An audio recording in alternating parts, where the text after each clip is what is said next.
ata bango Tshisekedi na Fayulu wana biso tozobeba na mpona bango lobi oyoka bango wana basali coalition basanga na bango biso ne siko population tozobima sikoyo ke baperdant yango wana biso faut pas tokota na jeu politique wana bapoliticien bazosala bana Tshisekedi azala ekolo boye Fayulu azala ekolo boye wana etali biso te etali bango na politique na bango sa biso tokokoyina kokoyina te ndeko na ngai ya Kasai parce que président ya mboka aza muta Kasai azosala makambo bien te eza na sens moko te soki na kokondane stop crise soki na kokondane ba action ya président de la république ou bien ya gouvernement ou bien ya autorité mais na kokondane ndeko na ngai te ya Kasai ou bien ndeko na ngai ya Bandundu mpo Fayulu asalaki boye ou bien Tshisekedi asalaki boye donc eloko biso tokoki kosala eza kaka sensibilisation kaka nde na moni peut-être qu'on véhicule un message que Congo uni faut tozala bomoko makambo bo ba politicien bazosala wana eza politique et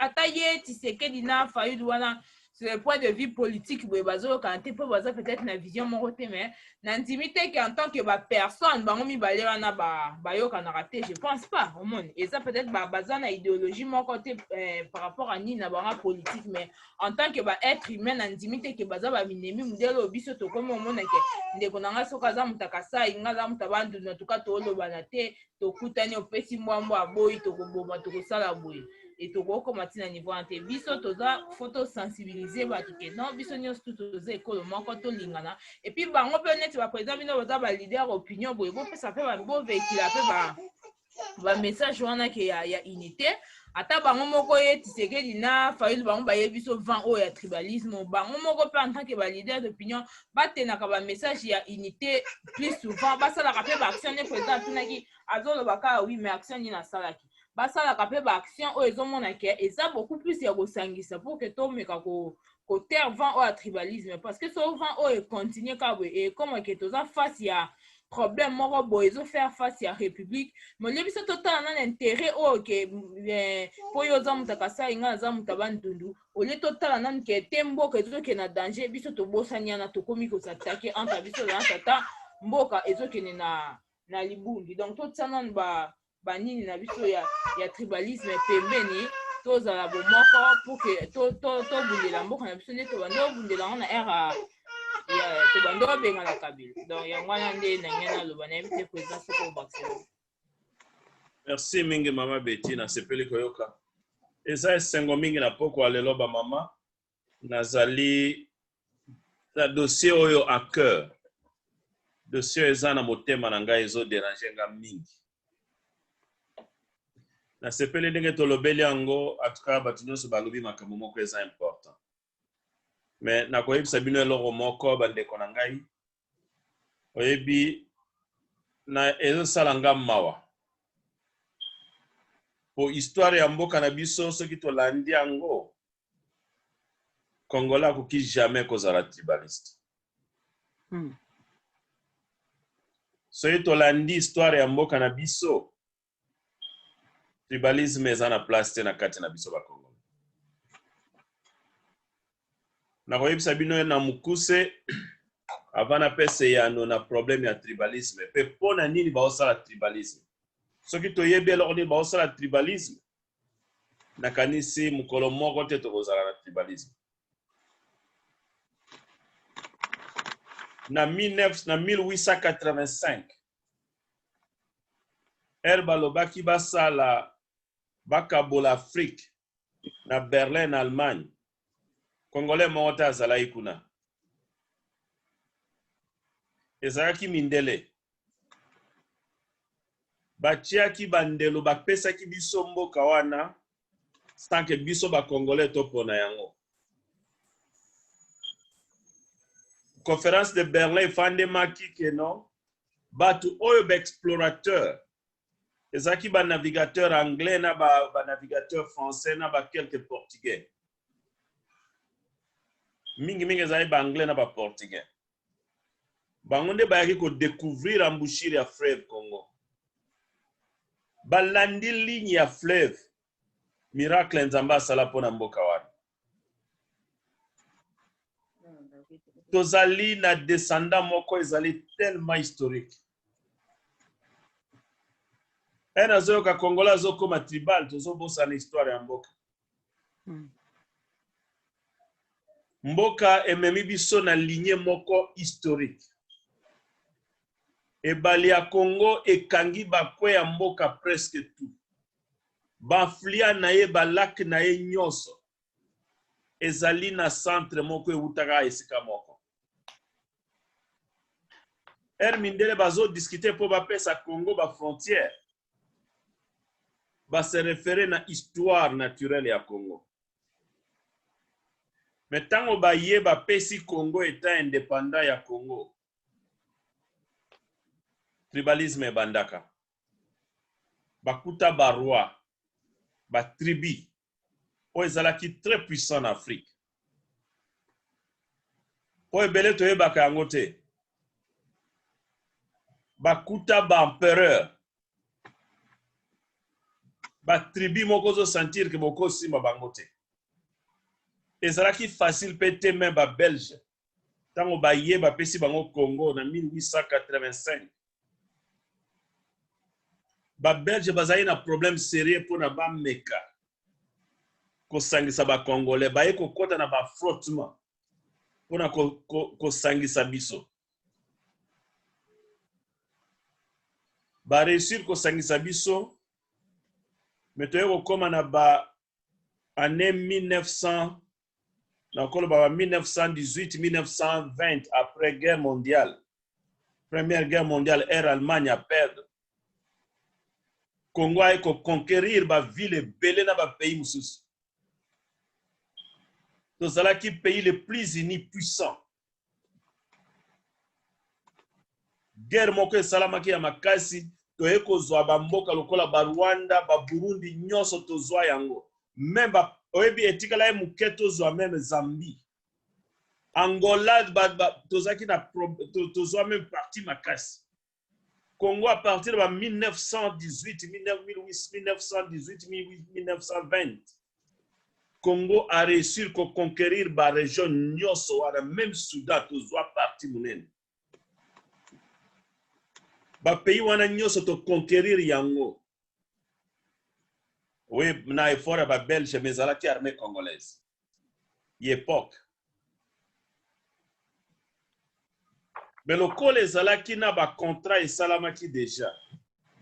Nde toye ko libérer ba Rwanda wana nyonso toye ko pesa bango ko zongisa bango. Tonga tozwa ba mboka wana nyonso.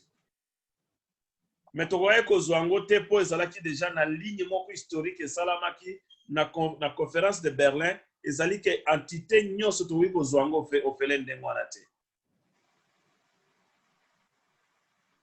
Mais à l'époque ba Belge bazali na programme que ba récupérer tout ba mboka wana nyonso po ba mboka wana ezalaki colonisé na ba Allemand na ba Portugais ezalaki fragile ba pays ezalaki un peu puissant po ezalaki colonisé na ba Anglais. Soudan ezalaki fragile tokoki ko récupérer Soudan mobimba tokotisa na Congo, Rwanda, Burundi, même partie ba Angola tokotisa nyonso na Congo. Na ba 1918 armée la plus puissante ezalaki ba Congolais. Et armée wana ezalaki constituée na ba peuple ya Afrique ozoyoka ke ba bengi bango ba peuple ya pays tropical. Bazwaki armée wana ezalaki ba santake bazaki armée moko la plus puissante ya Afrique.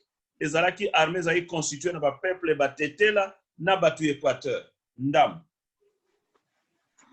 Bangonde ba beta ba tozwa ba pays po ba Rwandais basalaki mo résistance bango na ba Burundais. To botola ba mboka wana nyonso na armée zaïroise, armée congolaise. To dirija ba pays wana nyonso. Pour preuve, Mobutu azalaki a mesure tina ba 1960 ya ko nommer ba président na ba pays wana. Mobutu mutu anoma premier président ya Rwanda. Mobutu mutu anoma premier président ya Zambie. Mobutu mutu anoma bango ezalaki te que parce que on était tellement puissant, tellement organisé. Et ba Belge babanda ko diriger ba mboka wana. Bien riche, mboka na biso est extrêmement riche. Un enfant dans le lot tozo mona ndenge tozo loba. Tozo kita niveau moko ya makasi to longa na niveau ya likolo. tozo kita lokola biso te. Congo akoki jamais kozala na niveau toza nango lelo. Toza na place wana tata muke. Et bato ebele bazo comprendre te pourquoi bato baza ko en vouloir Congo ezala divisé. Pourquoi bato baza ko en vouloir que mboka na biso ekoma na bassesse moko ya makasi. Et ça vouloir international peut vouloir ya ba pays ya région wana. Parce que on a colonisé ce peuple là. Ebele toyebaka yango te. Toyeko koma na 1945. Le Congo était une puissance na kati ya Afrique centrale. Tozo gérer ba pays wana nyonso ya Afrique centrale. Mboka na biso. Na 1945. Administration belge. Ezalaki na mbongo ebele te. Nde yango zomona ke to annexa ba pays lokola Angola te. Tonga to annexer Angola, to annexer Burundi, to annexer Uganda. Non, Angola, Uganda to na difficulté pour ça qui colonie à Anglais. Rwanda, Burundi, Soudan, na Angola. Ezaki na maboko na biso. Mais ego koma à partir de 1958, 1955. Pression internationale et côté liba belge pour l'indépendance. Programme ya liboso balobaki nini? Il ne faut jamais laisser les Congolais unis. Secret politique et bimaka et salamaka en Allemagne. Que ce peuple-là, ce botiki bango uni, na armée o bazana bango na Congo, armée ezana na centre. Armée o eza constituée na centre ya Congo. Bakolinga jamais armée wana ezonga lisusu. Ce qui n'a pas de drapeau bozo mona oyo. Drapeau bozo mona na étoile moko. C'est la force de notre pays. L'unité de notre pays. Les Congolais se retrouvaient au sein de cette étoile. Une puissance. Il n'y avait pas de tribus. Une puissance en Afrique. Tous ont perdre yango lelo. Poto komi na betoile ebele. Mais drapeau na biso yango. Tala drapeau esala biso Congo. Étoile moko. Ekolo moko. Wazabanga azwa langage oyo à partir de étoile moko ezalaka à partir de 1918. Tina 1955. Étoile oyo. Tozalaki mutu moko. Et tango toyeko koma na 1955 to komi na multipartisme ekoti. Pression internationale ekoti pour l'indépendance en Afrique. Dans la place oyo notion ya diviser biso yaki kokota. Notion ya diviser biso ekoti à partir de 1955. Déjà, le programme ya diviser biso bandaki à partir de 1950. Et pression internationale ba osenga la Belgique il faut appeler sa biso indépendance. Ba manipuler ba président na ba leader ya mboka. Et toujours pour na ko réussir ko diviser ba Congolais ba manipuler toujours ba leader ba za na vision ya unité te. Papa Kasavubu asali parti politique a bengi yango ezalaki association ya ba Congo. Abengi yango Alliance Abako. Parti politique et tribal a tendance à courir Kaba Congo. Kalonjiri Tunga. Asali mouvement ya Alliance de Bakwanga.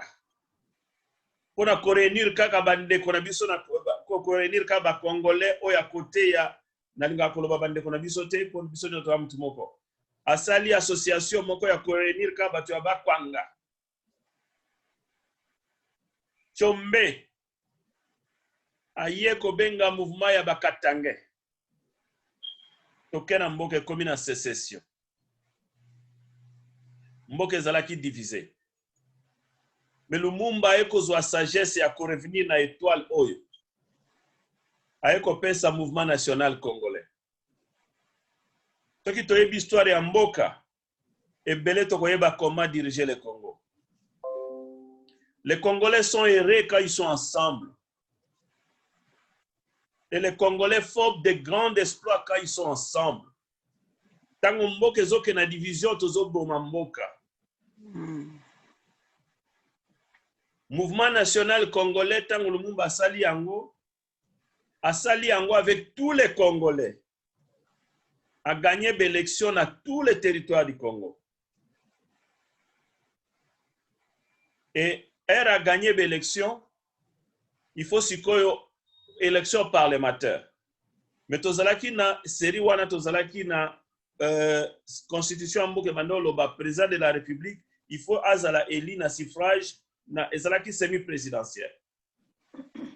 Donc ba parlementaire il faut pas voter président de la République. Parti à Lumumba ezalaki na plus de 400 députés. D'office parti wanande a voté président de la République sans problème. Mais Lumumba tala lobino.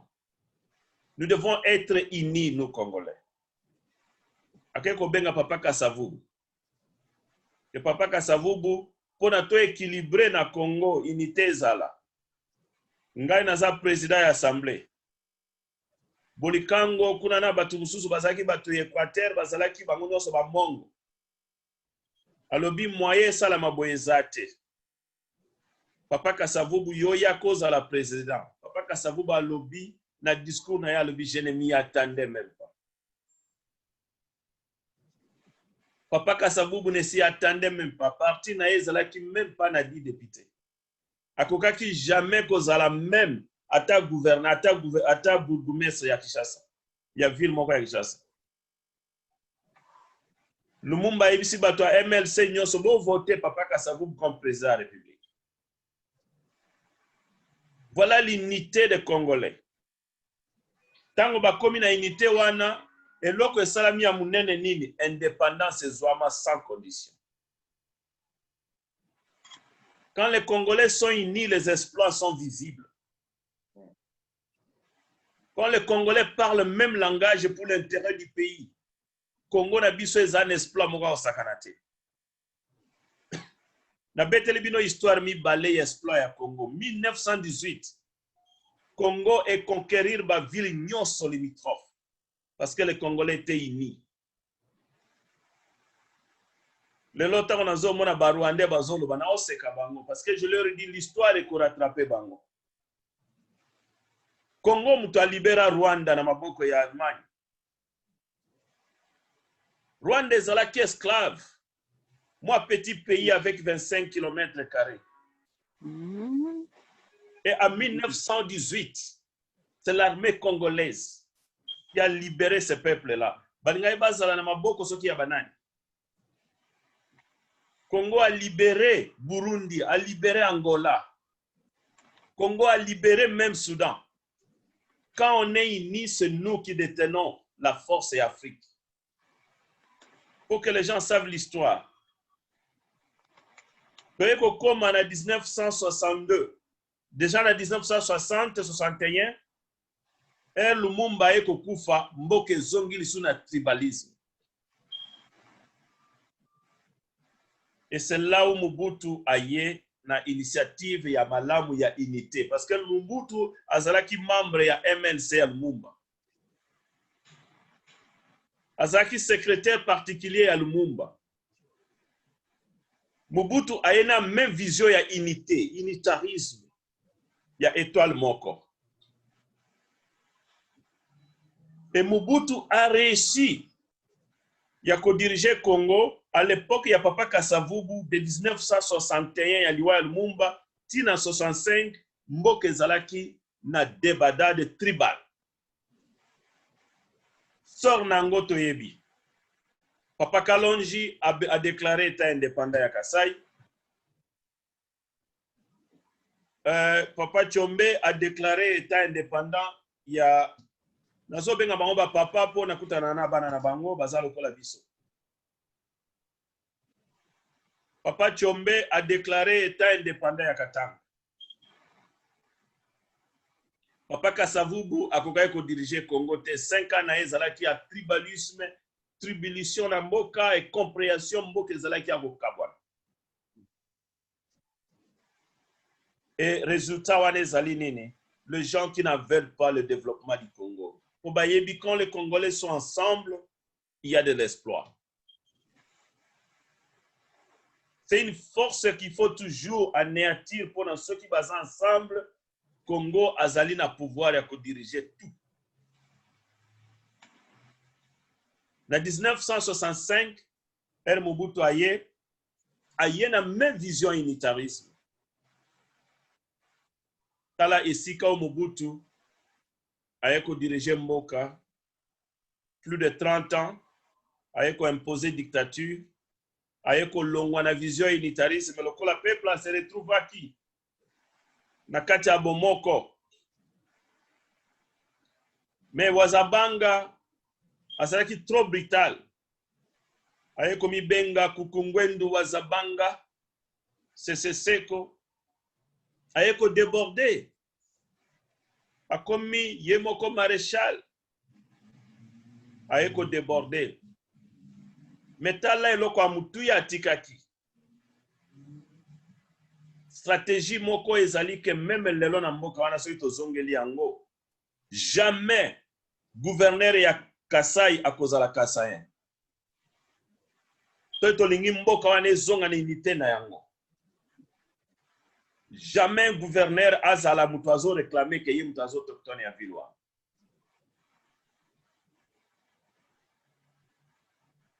Soko zali gouverneur ya Bazaye, il faut zala mutu uti peut-être Kivu.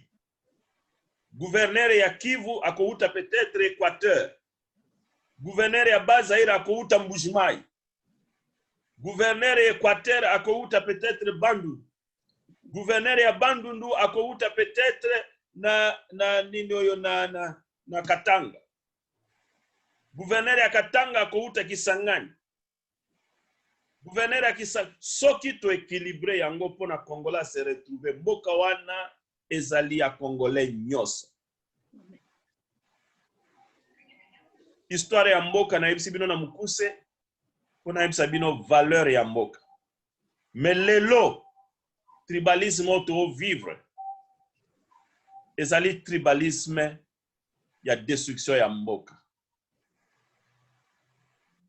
Président Félix nanu a comprendre réalité te. Banglais balobake loko. Failing to plan is planning to fail. Soki o échoué ko planifier likambo. Aussi ko réussir ko planifier destruction likambo. Esika tozana ngo yango. Batu bazo planifier ndenga ko détruire Congo. Batu baza ko planifier ndenga ko détruire richesse na biso. Mais biso to profiter na yango te toza ko kende lokola batu moko tozo mona liboso te. Comment Congolais akende ko boya ndeko ne Congolais? Po azolo ba munoko mususu. Munoko ya mboka na biso pe kaka. Congolais akende ko boya ndeko ne afuta ndaka. Tribalisme o tozo comprendre eloko tozana ngote. Lelo batu oyo bazabe étranger na mboka na biso. Bazali censé to reconnaître bango lokola ba étranger ba vivre parce que Congolais to ndimanga ba paya. To yamba ba étranger ya modèle nyos. Et pas na biso na Congo ba Libanais ba yo koma ba millionnaire. Ozana preuve ya ndeko ya bando tonga bandako nani président Tshisekedi apesa ki Jamel. Aza Congolais te. Mafani na Congo aza kumibenga déjà Congolais atongi bandako. Apesi ba Congolais misala. Azwi mbongo wana na mboka na biso. To yamba ba paye belé. Ba Libanais belé ba na Congo, ba Sénégalais bazwa misala basala ndenge balimbi. Ba balati ba Congolais, ba Nigérien bazali. Bangolais bazali. ba Rwandais bazali toyamba bapaya nyonso mais na kati ya mboka na biso toza na histoire oyo tobengi yango ancestral. Ekolo nyonso ya Congo eza na mabele nango. Esika wana nde pe to ana problème lelo. So bakoteli biso ba division tribale parce que ezali na bato oyo balingi bakotsa distraction na makambo etali ba tribu ya mboka na biso. Lelo na kati ya mboka biso tofandi awa nazotanga ba rapport international bazali ko reconnaître ekolo moko na kati ya mboka na biso babengi yango Batuti. Na boyi te tozana ba immigré tuti baza na mboka na biso bandeko lokola ba Ruberwa baza ba immigré rwandais. Ndenge moko tozoloba biso nyonso toza ba immigré congolais na Royaume-Uni. Lelo bakoya kotia ekolo ya bakongo na kati ya Angleterre ka po biso bakongo tozalia eko salema te. Bakoya kotia ekolo ya baluba na kati ya Angleterre po biso baluba tozalia esala makate. Mais bako reconnaître que il y a des étrangers congolais awa. Nous pouvons reconnaître les étrangers rwandais chez nous. Ils ont le droit de venir chez nous, ce qui est pas na bango ezaki malamu te. À 3 reprises toyamba bango tango bazaki na ba guerre pa na bango. Bande kwa na babundaka mingi entre bango. Oyo ezali culture na biso ba congolais. Toyamba bango ebele na mboka na biso. Mais lelo problème tribal toza nango ezali po bakotsa distraction po na bakotsa la biso bikolo mususu bazali censé bazala reconnus comme des Congolais étrangers et non des autochtones. C'est ça. Le Congolais de souche ezali na ba ancêtre na biso ne batikela biso ba bunda po na yango batiela biso ba limite na ba frontière. Et ba frontière ya mboka na biso esalama na conférence de Berlin oyo esika congolais moko kutazalaka te. Mais lelo yo il y a une petite distraction qui nous amène dans makambo etali choix politique. Soki ndeko Félix ou bien ndeko Fayulu bazo comprendre valeur ya ba congolais te na valeur ya mboka na biso te, il faut biso na diaspora to tia bango na ligne. Nous devons voir un Congo uni, l'étoile unique. Oba setre na biso batika la biso. Il n'y a pas de la place na tribalisme na Congo. Congolais aza muluba te. Congolais aza mukongo te. Congolais aza muswahili te. Congolais aza mungala te. Congolais azali Congolais. Elove sekisanga ikutuer moko na makambongo etali bikolo. Neti bikolo ebele na Congo. Bazalaka na basele truvaka te, baza ni mungala, ni muluba, ni muswahili, bazawa. Na opese exemple. Ba ekonda baza bangala te. Ba tetela baza bangala te, baza baluba te, baza baswahili te. Bongo baza bikolo, baza bana. Baza ne ba bekonda te bo baza ba. Monsieur de 4 à 4 tribus au Mobutu Atika. Bango baza ba congolais te? Baza ba congolais. Baza ba congolais. Tiko toko bunda ti wapi? Wapi? Tamituna.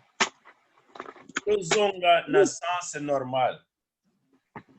Mboka wana ezali mboka ya tous les Congolais. Congolais nyonso ana droit à sepela na kushi nyonso ya Congo azan exception te. Mutu moko ta aza plus Congolais koleka mususu. Mutu moko ta na privilège koleka mususu. Et nous dans la diaspora il faut tozonga na ndenge tozalaka. Nous devons redonner le valeur à notre peuple.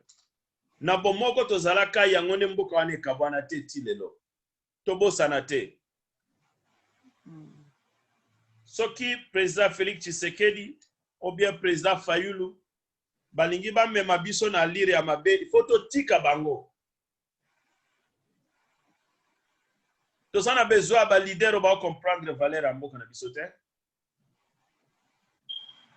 Il faut to identifier source ya tribalisme. Tribalisme est outil likolo ya koluka pouvoir.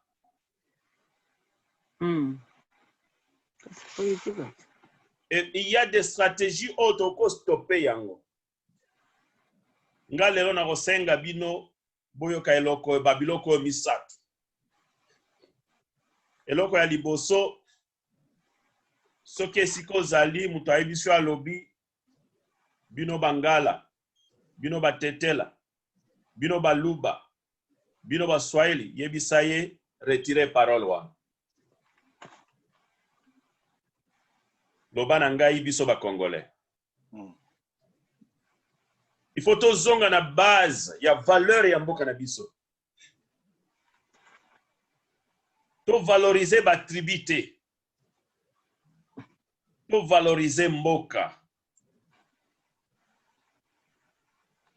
Mutu ayebisi yo epana bino ba luba, epana bino ba swahili, epana bino ba Congo, epana yebisa ye retirer parole na yo.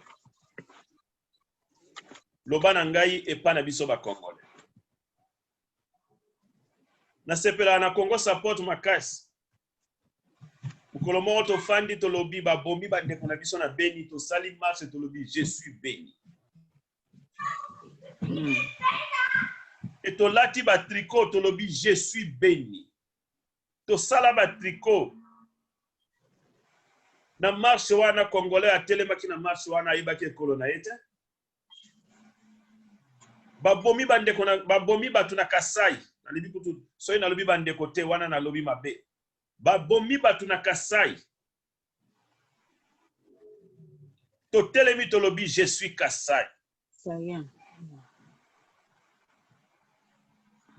Babomi biso na Kasai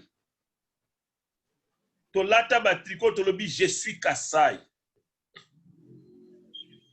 Ta landenge Congo support alukaka bomoko entre biso. Toloba te baboma bandeko na biso na Kasai. Mais toloba ke babomi ngai Kasai. Toloba te babomi bandeko na biso na Beni. Mais toloba ke babomi ngai mwana ya Beni. Soki mutu ayebisi yo bandeko na biso na Kasai yebisa ye retirer parole na yo. Ngai naza Kasai. Ngai naza mutu ya Kivu. Ngai naza mutu ya Bakongo. Ngai naza mutu ya Equateur. Ngai naza mutu ya Katanga. Ngai naza mutu ya Lubumbashi. Ngai naza mutu ya Kisangani. Ngai naza Congolais. Mboka nyonso ya Congo eza mboka na ngai. Eza ya groupe ya batute ka po babotami kuno bia baolo ba munoko ya mboka wana. Abat le tribalisme. C'est une bassesse qui nous amène à une division. Voilà l'unité de notre pays. Bako na biso basala yango. Basaka na drapeau étoile moko. Na lukaki drapeau oyo lelo pona tina. Na koma mikolo so na oso na mutu na telefone na ebisinga na telefone.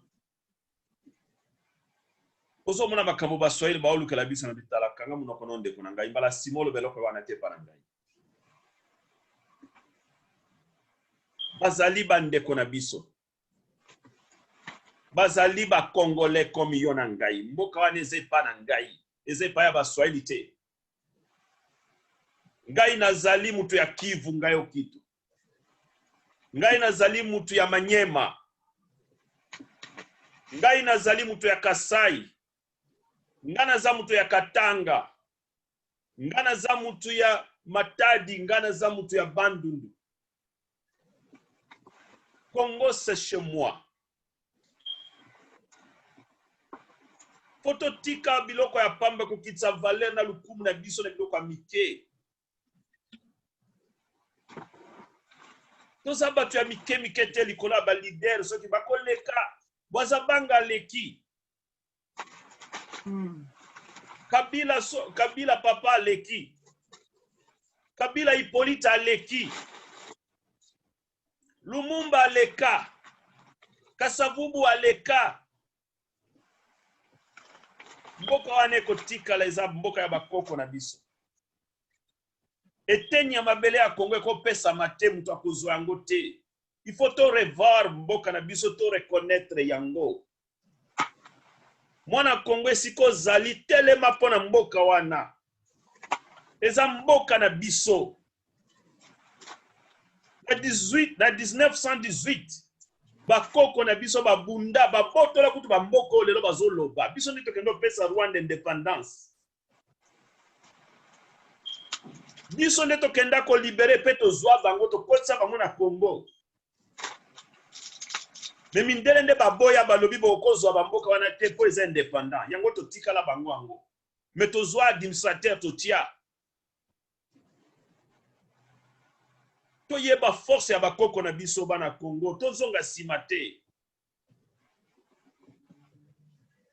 Bakoko na biso bazwa bamboka wana basangisi yango ekoma ya biso. To dirija bamboka wana. Rwanda, Burundi, Angola, Soudan. Même Brazzaville. Ezalaka na maboko ya gouvernement français me babandoko ko gérer yango te. Pour roi Makoko oyo ya biso ya ngambo ya Zaïre ya Congo. Ye mutu abandako diriger même Brazzaville. Il fallait des négociations pour topé ça ba français Brazzaville. To bossa na ba histoire ya mboka na biso te bana mboka. Toza le peuple guerrier. Toza ba descendant ya ba grand guerrier les Congolais. Lelo toza ko kita lokola batu moko boye likola buzoba ya mike. Eloko ya mibale. Nazana biloko misatu. Eloko ya mibale.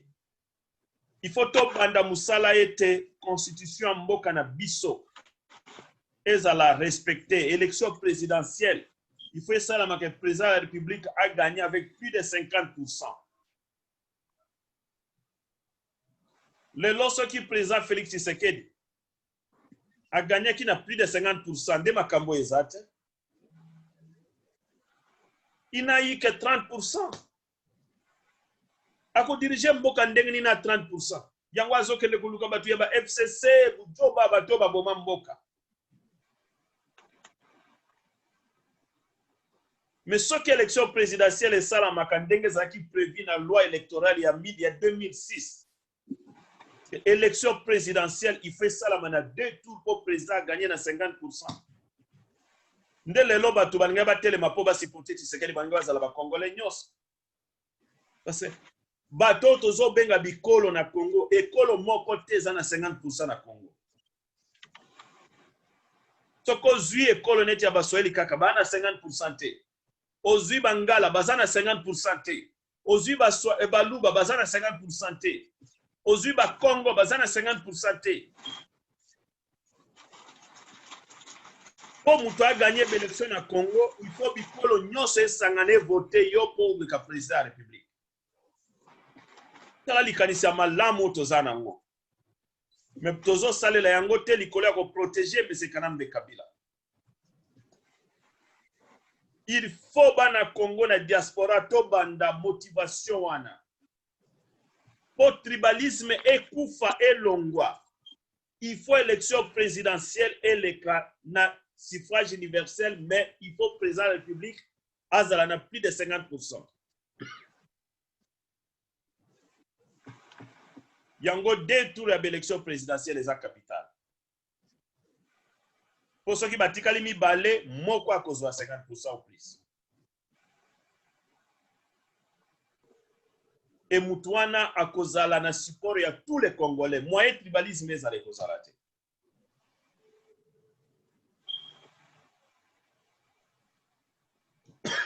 Voilà deuxième projet à éradiquer le tribalisme. Troisième projet. N'a pas si bino 3 projets pour tout le tribalisme. N'a pas si 2. N'a pas si misat. Projet à liboso. Ezali projet qui peut permettre mutute ata erreur. Ayebisa yo ke bino kuna batu ya Kasai. Bino kuna batu ya Bandu. Tala bakambo ezoleka na bandeko na biso ya te. Yebisa ye ngai naza Congolais retiré parole wa. Makambo ya bino kuna ezate. Soki likambo eza na Beni ezali ngai yokito. Nazali frappé na Beni. Ezali ngai Simon, ezali ngai Mama Marie-Jeanne, ezali ngai John, ezali ngai Betty, ezali ngai Anto, ezali ngai Mamester. Mimona na Congo nyoso wana ya liboso. Ya mibale photo banda système mimoko ya kotravailler te élection présidentielle ya mboka ezonga na 2 tours. 2 tours. Ya misatu ya suka il faut toyeba valeur na biso etake peuple. Il faut toyeba valeur na biso etake un individu. Qu'on se laisse manipuler te na sentiment. Sentiment ezomema biso na tribalisme ebele.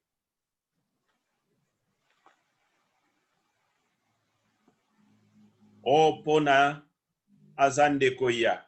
O pona aza mwana ya. O pona aza orphelin. O pona toliaka fufu. O pona toliaka loso.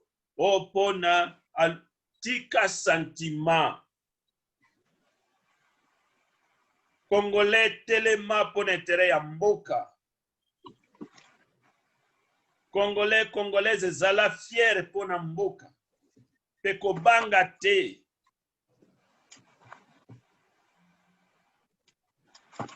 Toki mutu aza mupaya koyokele mawate koyoka sentiment te yebisa na ye ndeko na ngai oza mupaya.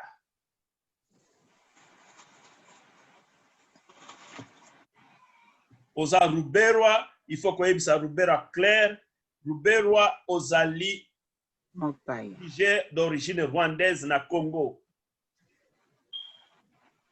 Tika sentiment.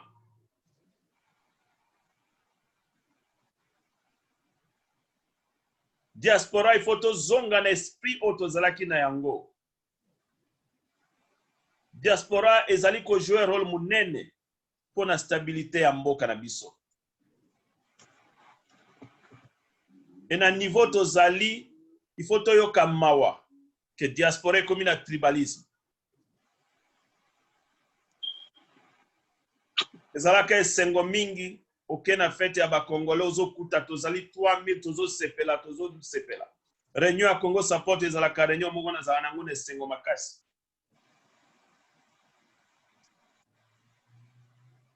Au moins que tous les Congolais là ils se retrouvent, il est chez lui, il pense comme il veut, il parle comme il veut, il contribue pour l'avenir du pays, de son peuple et de la communauté. Biloko wana nde nazali nango lelo pona yebisa bandeko. Vraiment ezali fierté mingi kozala Congolais que kozala bikolo wana. Nalingaki kutu mukena déborder mais na raisonner na lobi na ko déborder te pona lingai na loba mabe na likambo etali bikolo. Mais natali ezalaki biloko ya bakoko, minoko ya bakoko na biso nde na se réserver pona kopesa lukumu ya bakoko. Mais biso to fingi yango ba génération. To choli ba honneur bakoko na biso bazalaka nango. Ezalaka lukumu mingi pona bakoko na biso babenga ye Muluba, babenga ye Mukongo, babenga ye Muswahili soki kutu bazalaki te, babenga ye Mungala, me biso to bebisi lukumu wana. Ukumisi minoko oyo lokole loko ya salite na biso moko pe na miso abaki. Toyebi valeur nango te. Bisika nyoso to kende toyebi sabandeko na biso na Congo support toza ba Congolais. Tozali lisusu baluba te. Tozali bangala te. Tozali ba Swahili te. Tozali ba Congolais. Soki likambo eza na couche nyonso ya Congo ezali ngai. Tozala fier ya mboka na biso ke ya bikolo. Tozala fier ya mboka na biso. Mutu mususu akoyebisa ngai président il faut ko défendre ba valeur wana po moni yango nde batu wana bango nde bazo supporter batu soko za mukena kontena ngai na koyebisa bino politique ya lukuta ya distraction ya ko détruire mboka to bebisi lukumu ya bikolo wana biso fierté nango ezali sute lelo mutu nani akosepela ayoka ete mwana ya Congo moko na kati ya mboka na ye babomi ye kaka mpona ekolo na ye na kati ya mboka na yo moko mwana ya Congo azotambola na mboka na ye babomi ye mpona munoko moko po alobaka munoko mosusu bandeko nde balobaka te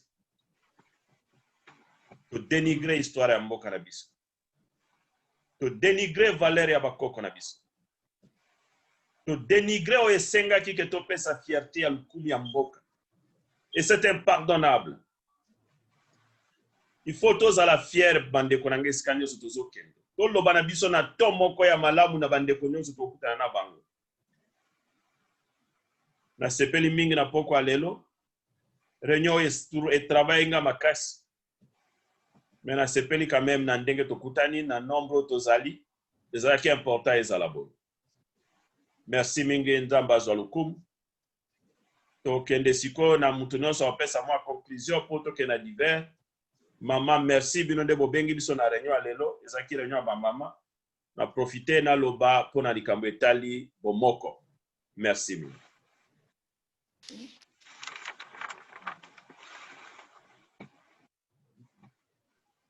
Nazongisi parole na secrétaire Mazate, maman présidente okozwa parole. Merci papa. Pour la conclusion, ezali malamu kwete tout un encouragement. Ndengo lobi ete Congolais nyonso atelema. Po nalingi kopesa mo exemple muke na Bible. Lere Néhémie bakmembaka bango na esclavagisme pe baye ko détruire mboka ya Jérusalem. Néhémie latanga yokaki sango wana alobi ete bayebisi esango balobi mboka na yo ba détruire yango. Ekuke ya Jérusalem ezali 500 mètres. Pe bakoisi yango batombo ba cimetière ya bakoko na bino. Ba ennemi bakomi konyafula yango. Tango ye Néhémie ayokaki akoyaki na mabele. Alali pona masumu ya Israel nyonso. Aleli. Tera aleli 3 jours akamati mabele apakoli basendre. Pe mokonzi moko ataki ko servir mokonzi ya mboka wana. Melera akendaki. Donc mokonzi alobi pona nini yo oye ko se présenter na elongi na yo eza malamu te. Alobi nazala na elongi malamu te pona nini. Mboka na ngai ba détruire yango. Ba ennemi bakomi konyata ba cimetière ya bakoko na ngai bande. Soki na ko trouver grâce pa na yo. Osunga ngai comme ça na kende ko relever défi wana na mboka na biso. Amen. Eh? Amen. Na ko pesa bino verset biblique. Amen. Lere Néhémie nani mokonzi wana oyo azwa était esclave azwingolo na mwasi na ya koteli ye alobi olingi kosala nini alobi ngana lingi na zonga ko reconstruire mboka na biso ete baennemi bazofinga yango. Lere azwaki décision wana na Nzambe mpe amonaki mpe mokonzi mpe azwaki grâce liboso ya mokonzi mpe alobi salelanga liste ya biloko nyonso oyo nakoki kosungana na yo nango ozonga na mboka na bino okende koreconstruire anytime soko osilisi ozongeli na ngai. Nde lere ennemi apesi ye biloko nyonso. Baennemi bayoki lokola biso toza na Rwanda zinga na biso balingi bakongole batelema te. Mais nous sommes les berceaux de l'humanité. Faut koyeba ete Congolais pays na biso ekozala pays de refuge. Bayo bakokima awa pona makambo ya 666 bakokende ko se refugier na Congo. Ko néglige mboka na yo te. Nemi akei na mboka na ye pe batobita batambala bazinga balobi wapi kaka yo kaka Nemi yo koki ko relever défi à Jérusalem to komone siko kotunge koki wana lere yakei akendaki bazo surveiller ye batindi bespion bayebisaka bango Nemi alingi kosala nini alingi koloba nini telere yakendaki à sensibiliser, à sali soulèvement, à sensibiliser bato nyonso na basi na mimbali na bana mike ba meki kotonga ekuke ya Jérusalem pa il faut kotia nano barrière pete bato bakota te barrière ango bazokoka te soki batongi lelo na butu ba ennemi baye ko détruire alobi ndenge nini tokolala bongi te to veiller ti lere mire wana ekozala soulevé nezala mwasi ezala mombali ezala mwana muke ezala mwasi azomelisa mwana libele ezala aza na zemi ezala moto azwa Congo azwa mbeli azwa machete soki moto ayebi kosala bafleshe totelema butu ti na tribi akaboyeli bango na tribi ndenge biso tozali bino ba Congo botelema frontière oyo bino boza koto oyo botelema frontière oyo botelema bonzela tokanga ennemi ekota te bazalaki bomoko bazalaki langage moko bazalaki na kati na unité na esprit moko po ya kolongola soni na kati na mboka ya Israel batelemaki bazozonga na ndako te yakali eloko na yo yakala na ndako na yo yakala lituka na yo babula na yo liaka kaka wana basalaki construction wana ti lere baeleve mire ya Seriko ya mire ya Jérusalem benemi baye kosutuka na nsima baye mire eza déjà élevé donc ennemi atombolaki ye mokunzi alingaka songa bato balobi te kozonga na yo lisusu yo nde okokamba biso. Alléluia. Amen. Merci, maman. Ok. Maman, quand c'est une église. Amen. Kati na motema bazwaki confiance na bango bamitiaki na valeur na bango balingaki kozala na se ya baennemi lisusu te bamilongolaki bango moko bazaki na mbongo te mais union soulèvement n'unité na dynamique na bango moto nyonso aplikaki force na ye pona kosala quelque chose. Merci. Amen. Ok. Tozana temps mingi soute, to komi déjà 16h30. Donc 16h23, réunion il fallait ici la 16h30. Normalement il faut to banda ko respecter heure ya réunion. Réunion il faut to ya qu'avant. Donc si ko toza ko yoka soki batu bazana moi ba divers ou bien moi ba problème ya ko partager avant to luka moyen de clôturer réunion pour temps eza mingi soute.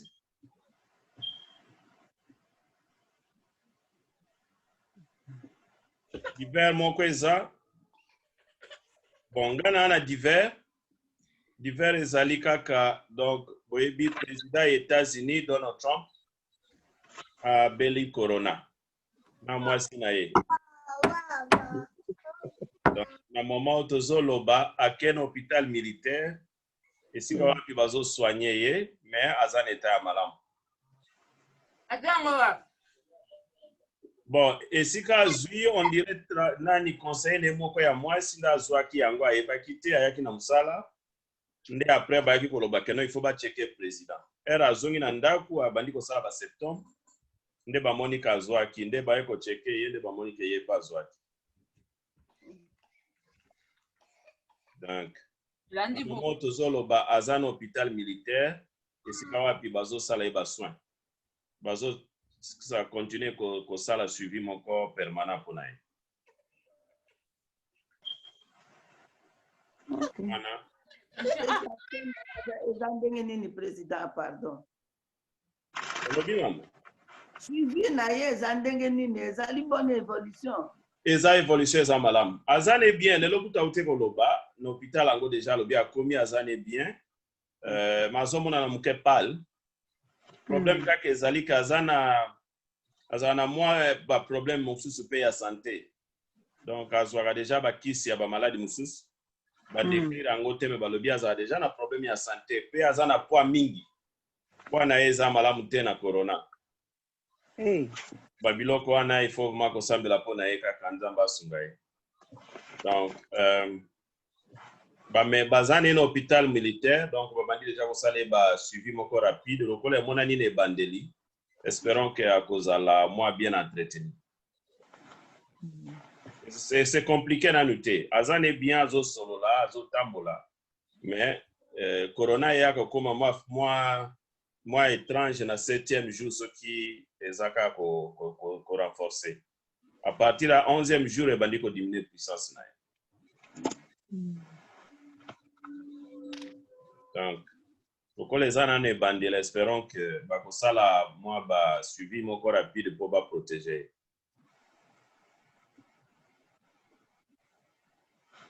mwasi na ye aza na 50 ans aza na état critique te aza ne bien même ye président aza na état critique te mais santé na ye na histoire ya nzoto na ye ekomema ye na mwa baperturbation alors il faut baentretenir ye rapide Ok. C'est bien. en dehors wana il faut tolata bamasque tozala protéger malade ezaka il faut bozala vraiment protéger komi ebele makasi surtout na biso wana Royaume-Uni ekomi ebele mingi donc il faut bozala protéger bauti okanga même université moko oyo ke bana bauti ozonga classe kaka na septembre mais basali bana test 750 bana corona université wana bakangi yango bana baza na kati ya université wana baobima pe te bato bazomemela bango biloko ya kolia mwa bato baotina mwa badon mpona koassiste bango ti bakosala 14 jours avant babima donc bana ya classe 750 bango nyonso baza na malade bakangi université wana alors eza vraiment important ok mwa basango moko mpe ya malamu te kaka na mboka na biso yango ndenge ezali toyebi te na président ya république na gouvernement parlement bauti koreconnaître ville ya Minembwe Minembwe baye kopesa yango sikoyo ekomi zone donc bareconnaître yango territoire alors ça c'est Minembwe ekomi zone ekomi territoire oui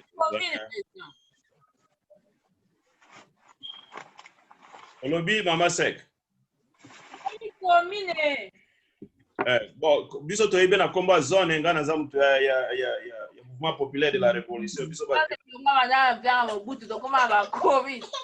bino bakomine wana ngai fo zaire biso bando obenga yango bazone mama sek aclaircir yango ekomi commune commune ya Minembwe donc lokola zone de Minembwe zone wana président excusez nga na kati maloba mais nga natuna siko pourquoi baza kokabula kaka région bongo pona nini wana ka kuluka ka kotsaka tribalisme na kati te boye Minembwe wana to eza en tout cas directeur John Ozana raison parce que eloko ezo préoccupé bato nyonso yango wana Minembwe ekokaki kokoma commune na niveau ya dimension nango na peuple baza na kati Mais Ok. problème oyo toza nango na préoccupation ezali bahabitant ya Minembwe bazali ba réfugié rwandais oyo bazali sujet moko complexe parce que ti lelo bazolinga koreconnaître te babenga bango ba réfugié mais bazolinga baréclame bazolinga bapesa bango statut ya autochtone. Ok. Esika toza na préoccupation makasi yango wana parce que bahabitant ya Minembwe ezali bahabitant moko baza na sujet moko conflictuel po premier habitant ya ville wana baza na baterre ya bakoko na bango. Il fallait sikoyo korespecte yango mais baétranger oyo bayaki bazalaki baréfugie po tondimaki bango na moment oyo ezalaki ke bazali na guerre na Rwanda, tondimi bango na parti wana keno en attendant kimia ekote epa na bango malgré Minembwe eza mosika na Rwanda. Sikoyo kokoma problème nini balingi kokende lisusu te eke bakomi réclamer mabele wana. Ok. Là où se pose le problème, il fallait qu'on résoudre dans le dossier wana na autochtone. Parce que biso ba congolais na mboka wana na région wana tozana ba mbele ya bakoko na biso tolona bilanga na biso. Moni. Alors siko ba douana ba ya ba étranger rwandais à l'époque ya président Mobutu ba fandisa bango wana pona bazaki ba réfugié. Bango na Rwanda bazali na ba guerre ebele na ba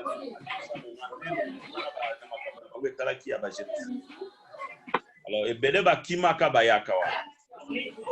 Le gouvernement na biso afandisa bango wana bamususu bafandaka déjà donc après 1960 bazali na ba guerre pe kuna epa na bango. Alors babanda olingaka bafanda na troso wana ya frontière wana prolongation wana. Problème toza na ngonde yango wana il fallait to résoudre na problème na bango et puis ba accepter biso to wana problème te ko na bango ba fanda na mboka. Ce sont des gens qui viennent chez nous d'accord boyer mais il faut que la procédure normale. Ok. To pesa bino séjour to yamba bino ko ba ou bien ba immigré et ceux qui demandent ya bino ko fanda na mboka ezali. Et c'est là où le président Tshisekedi devrait jouer le rôle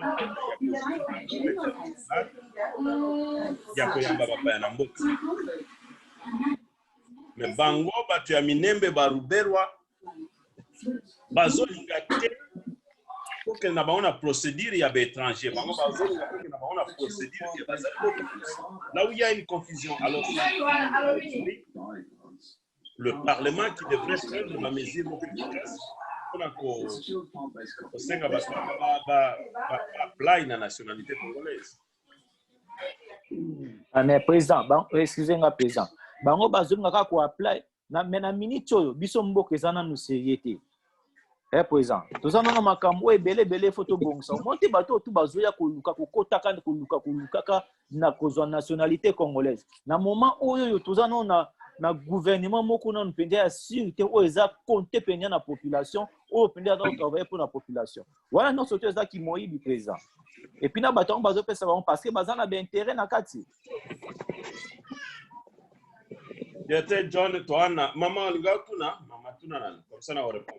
Nalingi na tuna ngalobi na tiko na parole papa. Soki bazo noka na bango tikoyo ke mitumia koleka Congo.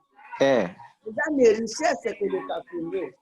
Soki bazongi epa na bango bazana richesse te. Bazana na richesse ya Congo. Nyonso bazana ngo eza ya Congo. Bazali ibe na ngo bazokenda kutonisa epa na bango.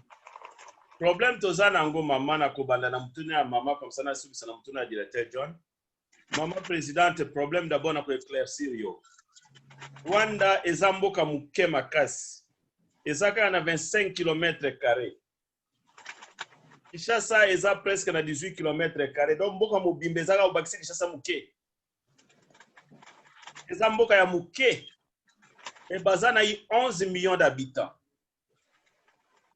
Kinshasa eza déjà na presque 15 millions espace ezate. Bango mboka na bango espace ezate bana eloko te mama bana serré problème. Et puis bazaka ba cultivateur baza ba peuple moko balingi kosala élevage. Bazana mabelete.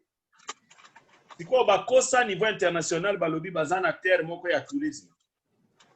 Et pas ewa bato bakoya kosala tourisme ezate.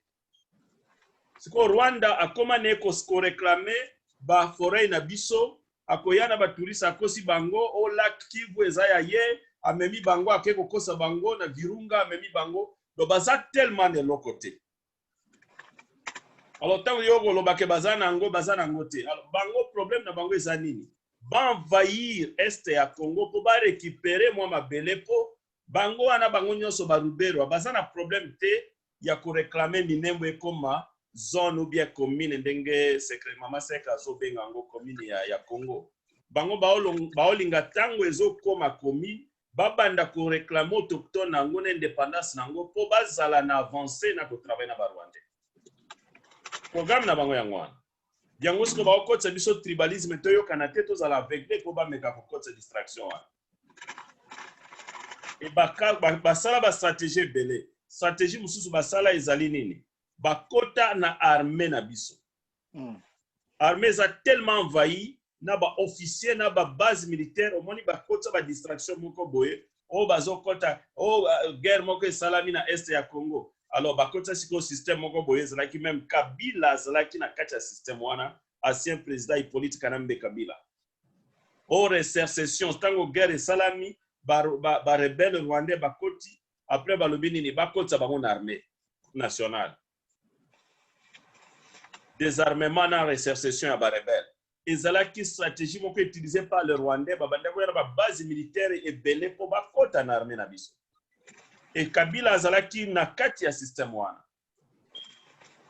Na moment où to ba mama to ana dossier moko complexe. Il faut que désarmer armée wana. Armée wana est armée républicaine. Les armées infiltrées. Et bakoti na armée wana et voilà encore bazasi ko travailler makasi pour ko déstabiliser. Yango même directeur John a lobby sur le problème de la stabilité politique exacte. Toko résoudre ba dossier ba immigré te. Au cause en a raison mais jamais au col balikole instabilité politique pour résoudre ba conflit nous sauter. Instabilité politique ezali mais il faut beau travailler mboko il faut exister. C'est question à cause alana structure moko ya malamu ministère des affaires intérieures et travailler comme il faut et à l'indépendant ko créer ba ministère ya lukuta ya décentralisation ministère wana ezana place te na Congo. Ministère des affaires intérieures aza censé ya kosala que non to identifier ba étranger. Ba étranger bazana droit ba ya na mboka na biso parce que le pays doit exister. Mais la question de comment le recevoir n'a pas identifié bango. C'est ce qui est important, c'est une petite chose. Mais c'est quoi le problème tozana ngona bande kona biso ya batuti bazolinga ko reconnaître que ils sont des sujets rwandais. Bango bazolinga to reconnaître bango autochtone. Toye bango lokola biso nyoso ba congolais. Et là où ils sont en train de fabriquer que na Congo to komi na tribu tuti. C'est une fabrication que le président Tshisekedi a commettre erreur munene na discours na Londres. Aye ko reconnaître les sujets tuti comme des Congolais. Erreur grave. Ils sont des Rwandais, mais d'oser accepter bango comme des immigrés. C'est pas un problème. En tout cas, et ça, si j'ai mon président, il faut que solo lango vraiment na yango moko vraiment pour na kolobela parce que ça makamo eza penza très sérieux sujet wana. Il faut vraiment que décortiquer ngo bien vraiment. Sujet ça simple mais difficulté nango eza nini le régime en place ezali tellement infiltré et que zoko akosala musala comme il faut. Là où les Congolais nous avons des problèmes c'est là. Si le président Tshisekedi avait la parole ou bien avait plus d'autorité à gérer Mboka comme un chef de l'État, qui pouvait prendre des décisions d'initiative naïe, je ne pense pas qu'il pouvait accepter ce qu'il a en train d'accepter. Je ne pense pas. Moyen à rectifier nani discours naïe wana te papa. Moyen ya tellement à rectifier en côté. Maman, c'est un peu difficile parce que Bazako est bisaya le babon. Et que Azana, président Félix Azana défaut munene. Défaut ya président Félix ezali que yé Azana besoin de pouvoir, Azana besoin de mbokate. Voilà là où il y a un problème.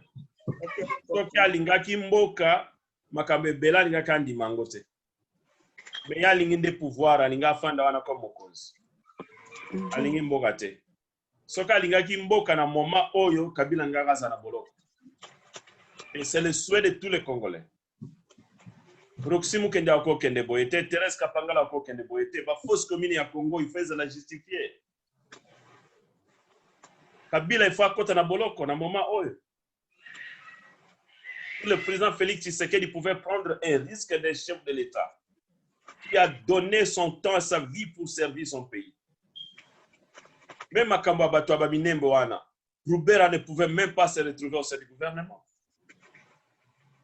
Il faut que Félix, le président de la République, devrait dire non pour l'intérêt de notre pays. Et ce n'est même pas le moment à reconnaître Minembwe comme commis. Le pays traverse des moments difficiles. Il faut d'abord qu'il y ait de fortes identifications de notre peuple. Il faut recensement et salam. Il faut structure Moko Makasi et salam même pour revoir armée Nabiso. Le président a des défis énormes. Le président prioritaire. Et même la compagnie minière, ils ont exploité les minéraux illégalement. Ils devraient parler par là. Les dossiers importants, ils allaient vraiment préoccuper à venir en Mboka. Et il est en train de passer son temps avec des petits dossiers qui vont encore lui créer des blocages. Non, c'est comme déclarer miner mon commune. Il n'y a plus quelque chose pour ça pour revenir en arrière, non? C'est difficile parce que ce que Zalaki acte, Zalaki ordonnance présidentielle tenant compte et support parlementaire, c'est difficile. Là, il faut le Parlement y siéger ou bien il faut qu'il y ait un référendum. Mais ce qu'on a appelé c'est autorisation, moi. Ils ont déjà voté dans le Parlement depuis 1925, soit 2025, non, 2015, soit 2016. Okay. Donc, c'est depuis le Parlement. Donc là, ça même les parlementaires étaient tous corrompus. Il faut qu'il y ait un référendum populaire. Il faut un référendum populaire et ça là que non. Pour respecter la valeur, il y a autochtone, il y a Sud Kivu. Il y a Congolais à Sud Kivu. Il faut vraiment parce que dans Sud Kivu, il y a un problème qui se passe là. Donc déjà, ils ont reconnu parce qu'il y a déjà l'ordonnance présidentielle et puis qui est avouée par le Parlement depuis 2015, installation officielle et salami, basé d'ailleurs même à support international américain. Je crois qu'ils auront même un support parce que Bazali pour revenir comme les vulnérables, va se décrire dans le Congo comme le peuple vulnérable avec des évidences au Barubera va fabriquer que Bazali marginalisé, Baboma Bango, tout ça, il leur faut une protection, il leur faut un fonctionnement. Parce que le support international est belé. Et ce qui inquiète tout le monde, le Fonds monétaire international, les autres côtés, ça peut bon côté, mais pessim bongo pour la reconstruction à Minembwe. Ça préoccupe tout le monde. C'est un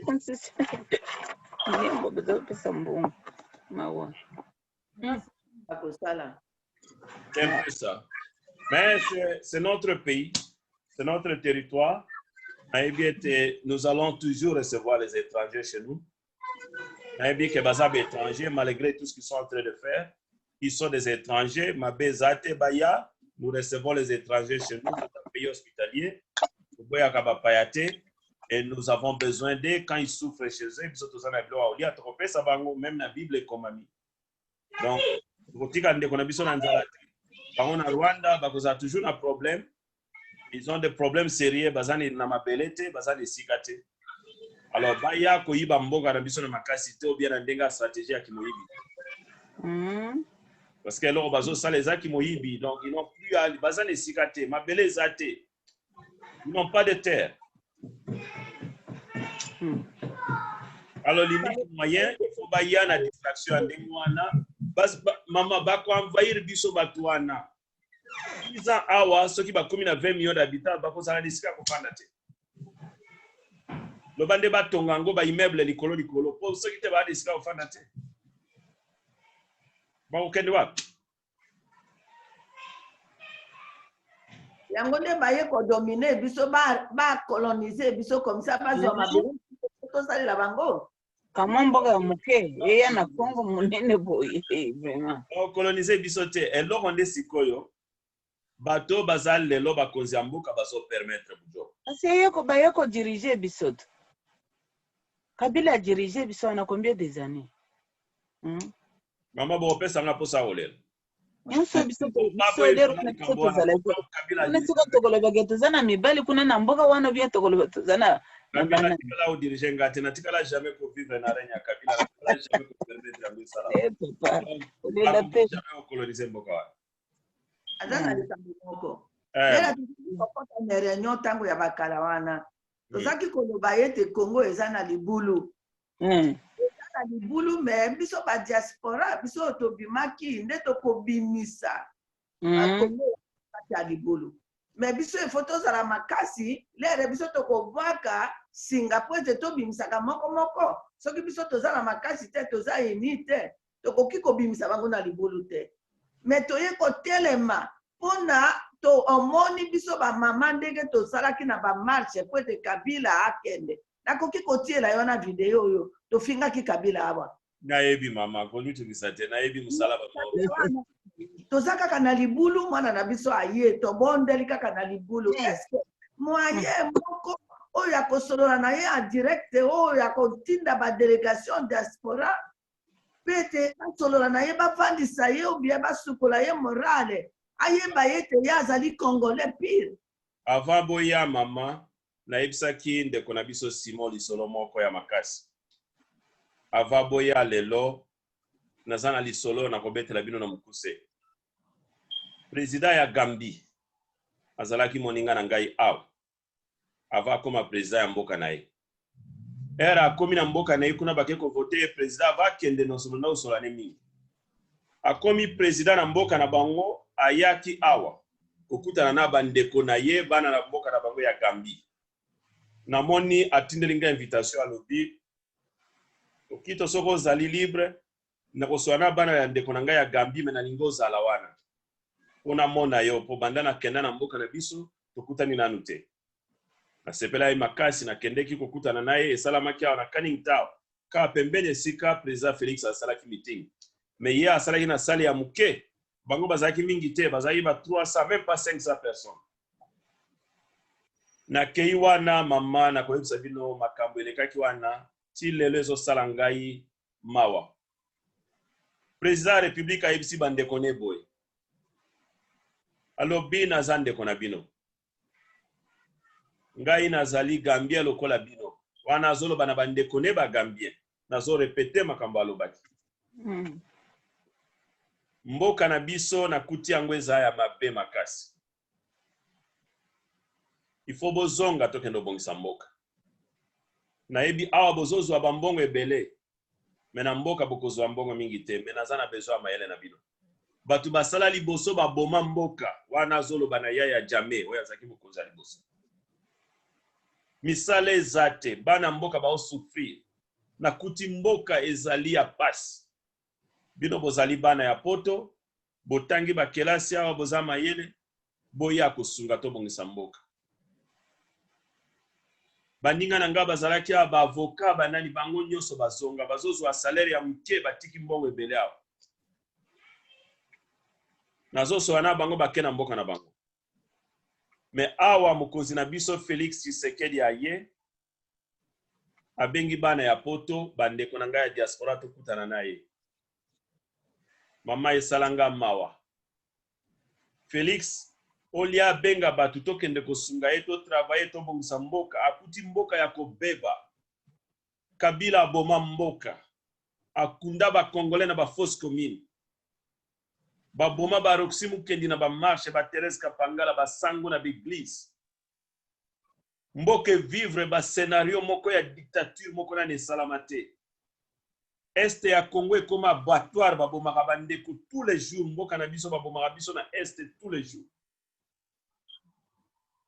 président Félix akotikala jamais ko travailler na mboka na soki asengi effort ya bana diaspora to bientôt zalanya elongo mais mawa mingi ayawa ekobenga biso bataba olia benga bandeko tokende ko travailler to bongisa mboka ya ekobenga bango bataba tala esika blocage ezali tala esika mboka ezokende kokende kaka na kozala bloqué diaspora oyo mama eza na bana mayele ebele diaspora oyo eza na bakongolais bayebi makambo ebele oyo lelo soki bakiti na mboka wana nakenda na Bruxelles nazofana na bana mboka nayoki na mawa badocteur baprofesseur banani baza kuna misala malamu eza te ebele baza kuna misala malamu bazolela kaka bazonga na Congo metala président Félix azotravaille on dirait aza na bana Congo ya mayele te aye kobenga bango bataba président Mobutu à l'époque wazabanga azalaka soki aye na poto aye kosenga bana poto bazonga na mboka nga naza koyeba à l'époque basakombi oyo nyonso bazalaka bana poto Mobutu ayembeli Mobutu nzembo Mobutu ayebisi ifo zonga na mboka mbala moko ministre commissaire du peuple commissaire d'état basala ete Mobutu afanda 33 ans eloko président Félix azoko se bloqué yango wana nasepela ekutu ndeko na ngai Simon alobaki ke soki akokai même ko approcher bato ya lamuka bazalaki na bango seti na Genève kozwa solution tokobongisa mboka wana mboka na biso eza na place mpona mutu nyonso bana ya diaspora oyo lelo soki tondimi ke totika bapoto bambongo ya poto tokende kosala misala ata na lupatapata ata na kabeya kamwanga ata na Ruzizi ata na tingitingi wana bakombo ya mboka na biso bakombo ya mboka na ngai Tingi Namba Ruzizi. mais nazoyoka mawa Betia zote na alinga tingi mabe tingi.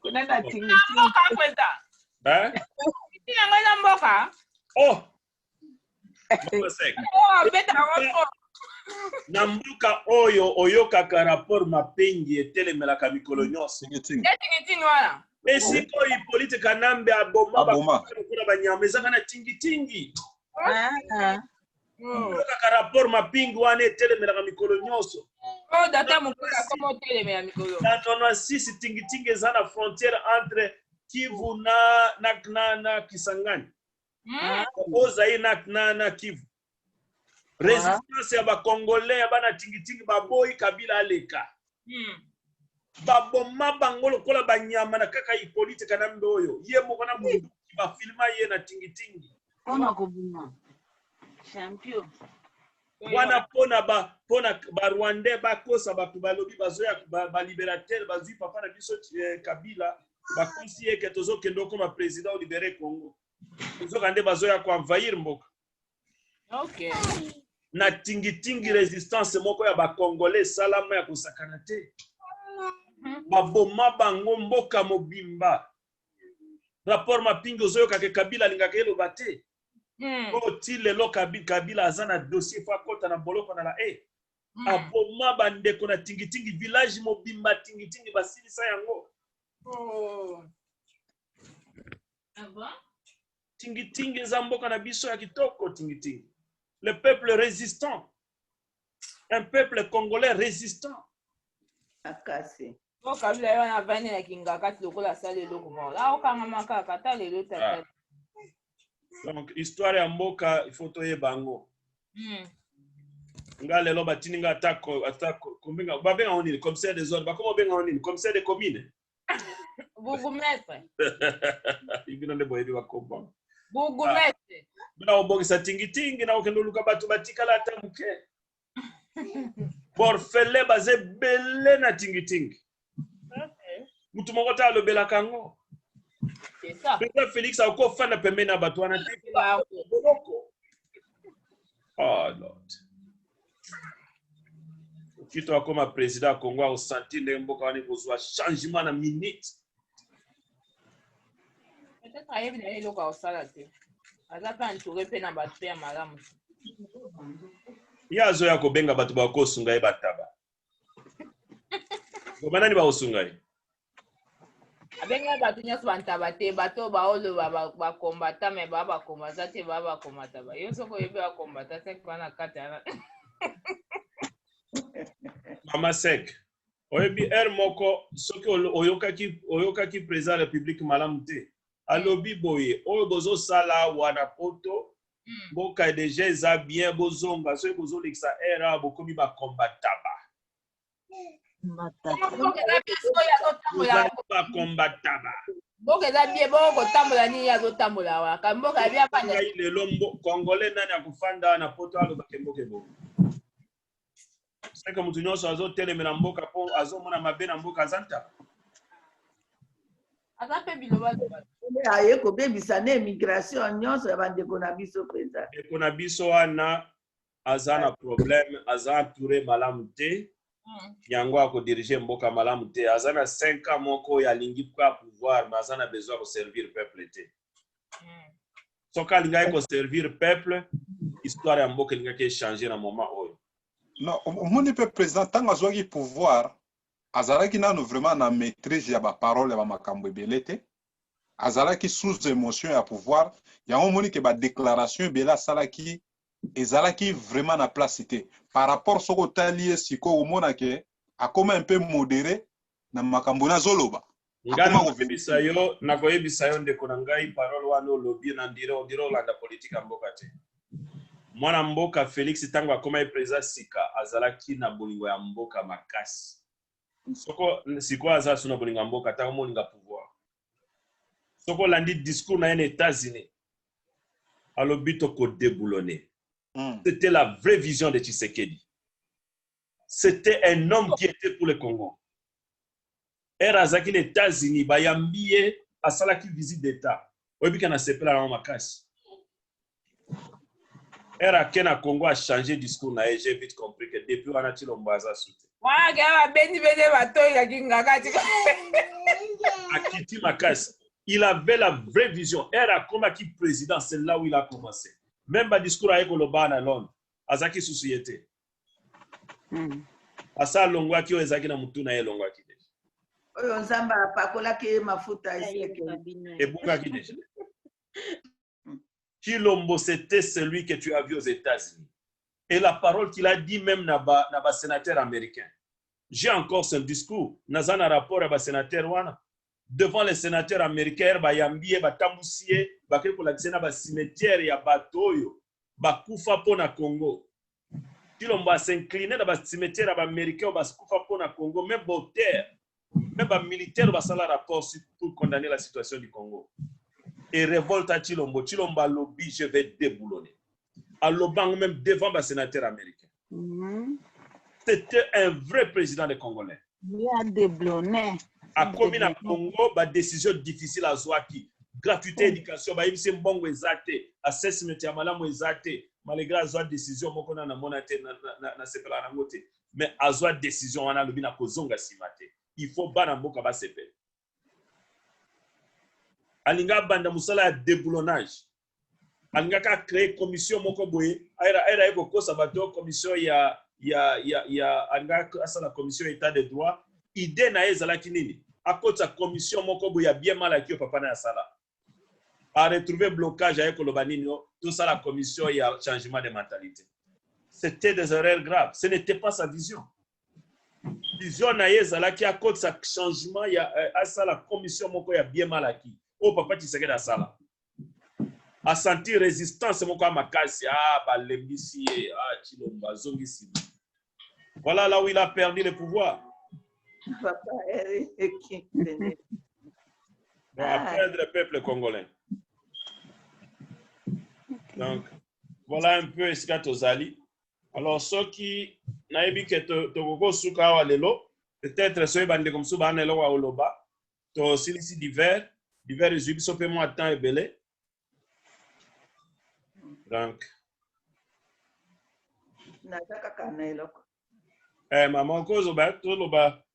Naza na eloko ya koloba te nalingi nazongela version napesa kibino histoire ya Nehemi. eza na verset chapitre 1 kobanda na 1 soki okolinga kokontinue po ete oyeba histoire ya Néhémie badiaspora yo kito bapokito Ennemi 1 nyonso ya États-Unis na oyo ya Europe uni nde biso tozali Néhémie oyo tokodélivre Congo na biso. Amen. tokende kotanga na Néhémie chapitre 1 eza prière de Néhémie pour les enfants d'Israël. Amen. Prière na yo ya ngai ya moto nyonso pour les enfants de Congo. Amen. Ok, tokende na présent na mbangu po tosilisa tokomi 17h. Samedi toza na réunion. To se retrouver sur samedi oyo et kozala bien mingi. Alors réunion ya samedi na asiri fallait za la réunion ya commission nini mama se kozana ngote. OK. Ya? OK. Donc le temps que maman sait a checker calendrier pour te confirmer réunion à samedi za nini. Donc on a déjà se préparer parce que tozana activité plutôt on a déjà se préparer nango. Éducation intégration. OK, éducation intégration. Tozako se préparer plutôt yamba équipe na biso ya Congo. Na ndenge to so la boye bazo benga nga trop po ba kanisa ke za lelo. Le 17 après ça. Hein? Le 17 c'est la politique. OK, donc to yamba bato ya Congo le 17. Ah, ça va, le 17. Le 24 comme il y a Congolese cuisine, moi tout ça Congolese cuisine. OK. To yamba bango le 17. Et ça va le 24, le 17 comme toi en politique te préparer moi le 24 on est bien. To yamba OK, to za na bango le 24, problème. Donc to se préparer déjà. To zui pe invitation ya ba juif na batu ya UK citizen. Ah non sorry, batu ya South London. Na zui invitation ya gouverneur ya South London pour na makambo etali Black History Month. Black what? Black History Month. Toza na mois d'octobre, eza mois ya batu mingi. Ouais, eza new bien ndaka. Et ça la chaque année, na mois d'octobre nyos. The first time na yoka. Alors good news ezali ke na batu mwindo oyo basali mwa misala makasi na UK na South na City ya Londres bachebe kombo na ngai. Ah, congratulations. Ah, thank you. Alors sikoyo bakosala mwa fête. Fête ya corona we fête na Zoom. Na corona oyo soke kosuka ndenge nini metoza invité. Ah, boko bina sipex. Tunyoso akoya kuna bakopesa pe ticket. Donc na fête wana bakopesa pe ekozala pe na mwa support bakopesa na batu mingi. Ouais, Éviter kosala mandenge nini parce que corona oyo ebebisi nyonso. mais ne ba déjà qui prévu ça ma wa. Kaka awa donc ninge basa bazwa programme déjà mwaka. Eza mkoni. Bakopesa date na mois d'octobre aka. Ezalaki prévu salama je crois le 26 ici pas le 28. Siko lokola tozana problème ya corona na éviter soki kozala ndenge nini. Donc that's good news. Olobi? Tozo konsulte mama sek. Nalobi hein? Hein. Ikozala na katikati ya semaine alors. Oui, je suis sûr. Je suis sûr. Na ebi so date bien te en tout cas lokuta mabe. Et entre le 26, le 28 ou le 30. Mais en a suka ya octobre. On va tindre une invitation à Bandakala depuis mois de juillet, boye ba ipsa kinga ike donc ba naza rewarded. Ba reward ngai na musala to sala na South. Donc ba reward nga ba reconnaître ngai. Ba noir nyonso bazad ba se distinga na lo moko.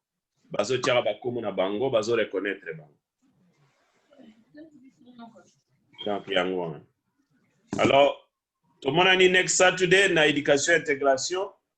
On va se mutazana likamba oloba. Mais to bandaka avant, réunion bandaka 13h45.